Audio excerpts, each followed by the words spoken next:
Hey guys, welcome to Intro to Life Drawing. So this is the first exercise that we're going to be doing in class. I'll just go over it, and it's kind of the boring bit, so it's proportion. I just want to be clear, these proportions are general, so they're not perfectly precise, even though you'll see them kind of listed as precise when you look them up. And there's variation between the male and female form, and generally in terms of widths of various parts as opposed to lengths, but there is variation. But with that said, we're going to start by having a unit. So this here is 2 centimeters long, but it doesn't really matter. You can use anything for it. You can use a card and anything, but the point of this is going to be our head length. So I'm going to start by marking out 1 head length, okay? And I'm going to carry that line all the way down the page, number it, and then we're going to mark out 8 head lengths. So the human figure is about 8 head lengths long. Again, remember that with perspective, if you're looking at the figure from a different angle, this is going to be different. So, when you're in a life drawing class, it's going to be rare that you're going to have a figure stacked up in perfect proportions, but it's useful to know if you're kind of going in the general direction. So 1, 2, 3, 4, 5, 6, 7, 8.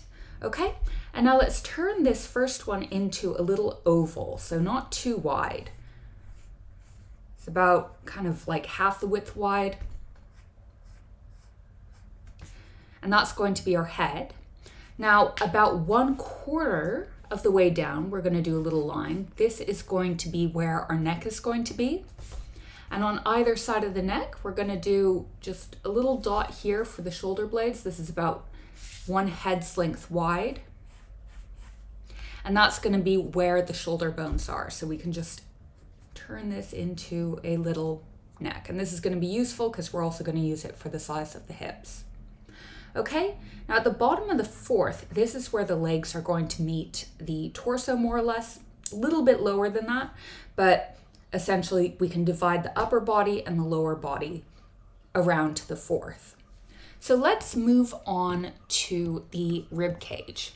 So one of the important things about figure drawing is that the human rib cage and the hips are connected by the spine, but they move independently of each other. So they create a wonderful sense of twisting. So recognizing where the rib cage is and where the hips are can be super useful. And generally we're going to find at the bottom of the 3rd, this is going to be where the belly button is. So on our figure, if we're having the figure kind of taper in, this is going to be around the bottom of the 3rd where it tapers in. So this is going to be where the waist is, and I'm just going to make the hips the same width as the shoulders. And the ribs are going to start a little bit higher than that. So we're just going to do a circle for the rib cage here.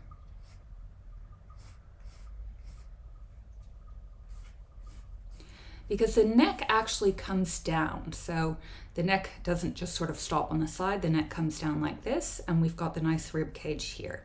And if you want to shape that into kind of more of a rib cage, you can just go like this. Okay, now let's move on to the arms and elbows. So the arms, the elbow is going to be around the belly button. So I'm just going to do a straight line with a circle there, straight line with a circle there to show the arm. And then the forearm is going to be about 1 1/4 head lengths long. So I'm just going to measure out 1 1/4 of this unit here. The hand is going to be a little less than 1 head's length long. So we're just going to mark that out. And we won't go into too much detail with the hand, so we'll just mark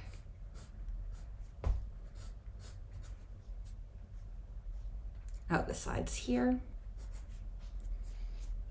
Okay, moving on to the hips and rib cage. So this whole region is sort of where the hips are, although you have a little bit of space in between the rib cage and the hips. So they're not just crunched up to each other. There's a little bit of space in between with the abdominal sheath, which allows the 2 parts of the figure to move. So I'm just going to do a circle for around where the hips are. You can mark out 2 little sides if you want. When you're looking at the figure, drawing from life, there's usually going to be a little indentation around where the hips are. So that's what you want to look out for. And the crotch is going to be just about 1/4 lower than the point on the 4th. So let's move this up. Okay, now on to the thighs. So the thigh's going to be, the kneecap is going to be just about over the 6. It's going to be centered around this 6 unit. So you've got 2 head lengths down, being roughly the length of the thigh.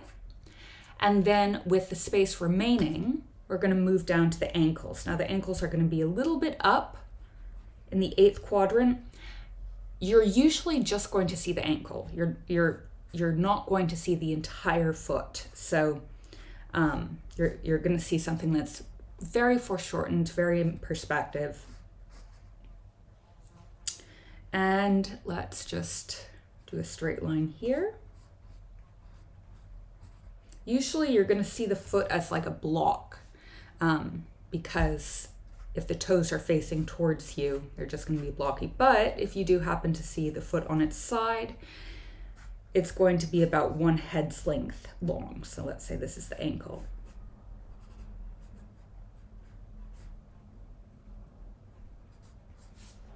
You can check that by the head length.